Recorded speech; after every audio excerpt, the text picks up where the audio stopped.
Mushroom gravy பண்ணதுக்கு தேவையான பொருள் வந்து தக்காளி, பெரிய வெங்காயம், கருவேப்பிலை, இஞ்சி பூண்டு, ஆயில், மஷ்ரூம்.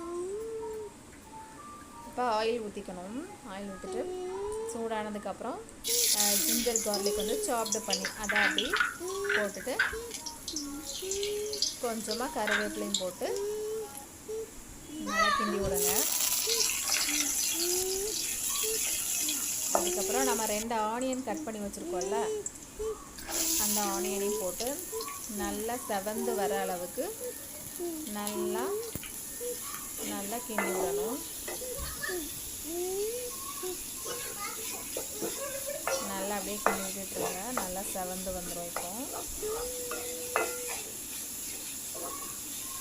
அப்புறம் இந்த வெங்காயம் நல்லா வேகிறதுக்கு தேவையான அளவு கொஞ்சமாக சால்ட்டு சேர்த்துக்கலாம். சால்ட்டு போட்டு நல்லா கிண்டிவிட்டு இப்போ கொஞ்சம் நல்லா கலர் மாறி வந்திருக்கு. இனி நம்ம இதில் கொஞ்சம் ஒரே ஒரு தக்காளி நல்லா பொடி பொடியாக கட் பண்ணிவிட்டு அதையும் உள்ளே ஆட் பண்ணிக்கலாம். நல்லா கிண்டி விட்டுட்டு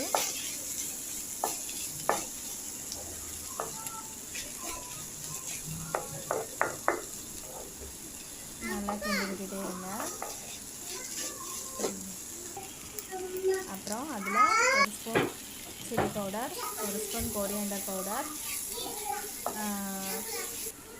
எல்லாம் போட்டு நல்லா கிண்டி விட்டு கொஞ்சம் மஞ்சள் பொடி அதையும் போட்டு நல்லா கிண்டி விட்டுட்டு கொஞ்சம் கரம் மசாலா அதையும் போட்டுக்கோங்க. போட்டுட்டு நல்லா கிண்டி விட்டுட்டு அதுக்கப்புறம் நம்ம குட்டி குட்டியாக கட் பண்ணி வச்சுருக்க மஷ்ரூம் நல்லா தண்ணியை அலசி க்ளீன் பண்ணி வச்சுக்கணும்.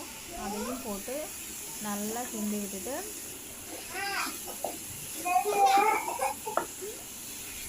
நல்லா கிண்டி விடுங்க. நல்லா கிண்டி விட்டு அப்புறம் அதில் கொஞ்சம் உப்பு போட்டுக்கோங்க. ஃபஸ்ட்டு நம்ம கொஞ்சம் தான் உப்பு போட்டிருக்கோம். இதையும் போட்டு நல்லா கிண்டி விடுங்க. கிண்டி விட்டுட்டு இருக்கும்போதே அதில் கொஞ்சமாக அப்படியே நீர் விடும். நம்ம எக்ஸ்ட்ரா தண்ணி எதுவும் சேர்க்க வேண்டாம். கொஞ்சமாக நீர் வரும். மூடி போட்டு அடுத்து நல்லா லோ ஃப்ளேமில் வச்சுட்டு ஒரு 2 மினிட்ஸ் வெயிட் பண்ணுங்கள். அப்புறம் நம்ம ஓப்பன் பண்ணி பார்ப்போம். பார்த்திங்களா, நல்லா தண்ணி விட்டுருக்கு. அதுலேயே நம்ம எக்ஸ்ட்ரா தண்ணி எதுவுமே சேர்க்க வேண்டாம். இந்த தண்ணியிலேயே கிரேவி நல்லா சூப்பராக வந்துடும், மஷ்ரூம் கிரேவி. அப்புறம் இன்னும் ஒரு 2 நிமிஷம் இது நல்லா குக் ஆகட்டும். அப்புறம் ஃபைனலாக நம்ம என்ன பண்ண போகிறோம், நல்லா கழுவி க்ளீன் பண்ணி வச்சுருக்க கொத்தமல்லி இலை அதை நல்லா குட்டி குட்டியாக கட் பண்ணி அதையும் இதில் அப்படியே தூவி விட்டு லைட்டாக ஒரு 2-3 கிண்டி அப்படியே நம்ம இறக்கிற வேண்டியதான். இப்போ நம்மளுக்கு ரெடி ஆகிடுச்சு மஷ்ரூம் கிரேவி. இது சப்பாத்திக்கு அல்டிமேட்டாக இருக்கும். ட்ரை பண்ணி பாருங்கள்.